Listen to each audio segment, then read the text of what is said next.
Oi, hoje o nosso foco é um tema super importante para a saúde infantil, a imunização.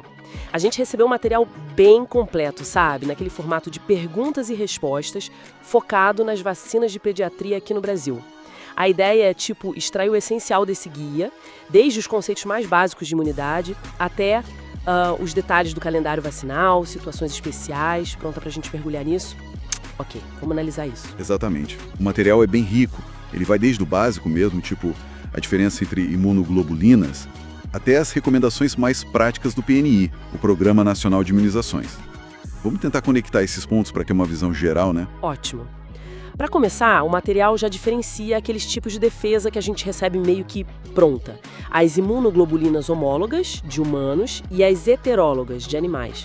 Mas para o bebê, logo no início, tem 2 anticorpos que são chave, né? O IgG, que a mãe passa pela placenta. Isso, que já dá uma proteção inicial bem importante para o bebê, né? E tem também o IgA, que está no leite materno, fundamental para defender as mucosas do recém-nascido que mama no peito. É a primeira linha de defesa que ele recebe ali. Mas essa defesa, digamos, emprestada, ela não dura para sempre, né? O que realmente ensina o corpo a se defender a longo prazo... Aí entra a imunização ativa, que é justamente o objetivo das vacinas. Ela que ensina o sistema imune a reconhecer o invasor e a lutar contra ele, criando a tal da memória imunológica. E essa memória de cada um, ela contribui para algo maior, que é a imunidade coletiva, ou de rebanho, como chamam. Ah, aquela ideia de que, se muita gente se vacina, a gente acaba protegendo até quem não pode tomar vacina. É isso. Exatamente. Quando a cobertura vacinal está alta, o vírus ou a bactéria tem mais dificuldade para circular. Isso cria um escudo para proteger os mais vulneráveis. É um conceito super importante em saúde pública. Falando em vacinas, o material lista as que usam vírus vivos atenuados no PNI, a BCG, a polioral, que é a gotinha famosa, né? Rotavírus, febre amarela. Tríplice ou tetraviral, que pega sarampo, cachumba, rubéola, às vezes varicela junto, e a varicela sozinha também. Isso. E como é que funciona para aplicar várias delas juntas? Pode? Na maioria dos casos, sim, é tranquilo. Vacinas inativadas podem ser dadas com outras inativadas ou com as de vírus vivo, sem problema, no mesmo dia ou com qualquer intervalo. O ponto de atenção mesmo é entre 2 vacinas de vírus vivos. Ou você aplica no mesmo dia, ou tem que esperar um intervalo de 4 semanas entre elas. E tem alguma combinação específica que exige mais cuidado ainda? Tem sim, uma bem importante. Em crianças menores de 2 anos, a tríplice ou a tetraviral não devem ser dadas junto com a da febre amarela. No mesmo dia não pode. Ah, tá. Tem que esperar as 4 semanas, então. Isso. E claro, a conservação das vacinas é crucial. Sempre entre mais 2 e mais 8 graus Celsius, para garantir que funcionem. E quem são as pessoas que geralmente não devem receber essas vacinas de vírus vivos? Olha, principalmente quem está com o sistema imune comprometido, sabe? Seja por alguma doença ou por tratamento. O material até cita o uso de corticoide em dose alta como exemplo. 20 miligramas por dia de prednisona por 14 dias ou mais? Exatamente. E também as gestantes, claro. E 2 pontos bem práticos que o material reforça.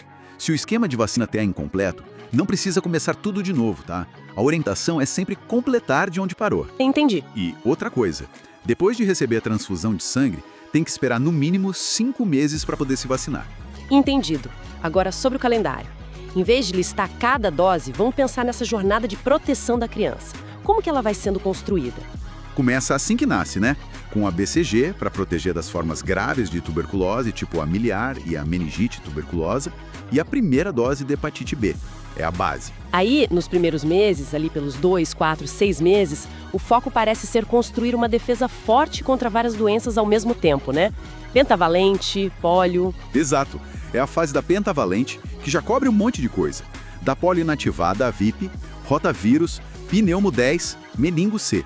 São várias doses para garantir que o corpo do bebê responda bem logo no início. E aí, por volta de 1 ano, entre os 9 e 15 meses, a proteção aumenta e vem os primeiros reforços, certo? Isso mesmo.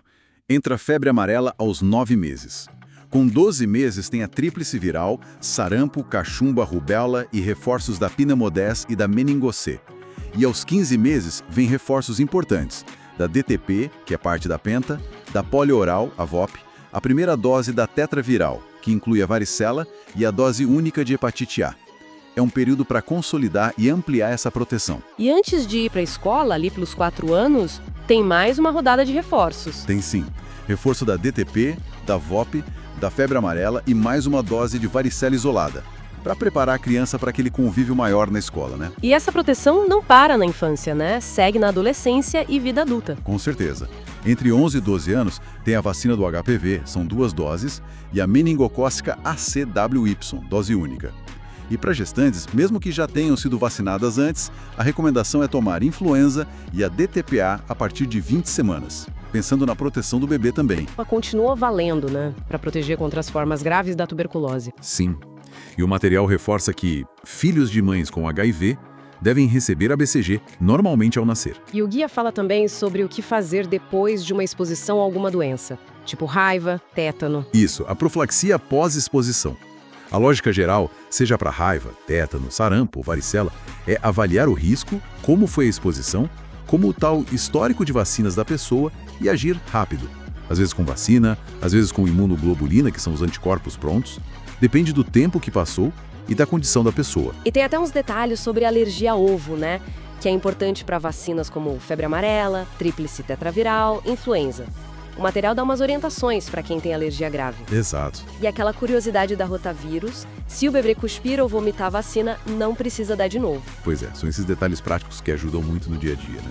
Então, resumindo o que a gente viu de essencial aqui, a gente passou pela base da imunidade, como ela é construída desde o nascimento, o papel super importante das vacinas para criar memória, a força da proteção coletiva, as regras de como aplicar, quem não pode tomar certas vacinas e como o calendário do PNI organiza essa proteção toda ao longo da infância e adolescência. E ainda dá um norte para situações especiais, né? O material dá um retrato bem claro das recomendações que a gente tem hoje. Mas sabe o que fica para a gente pensar? A ciência das vacinas, a epidemiologia, tudo isso está sempre evoluindo. Como será que esses calendários vão se adaptar no futuro? Para incorporar novas tecnologias, responder a novas doenças, talvez até se tornar algo mais personalizado. Fica aí uma reflexão, né? Algo para a gente continuar de olho.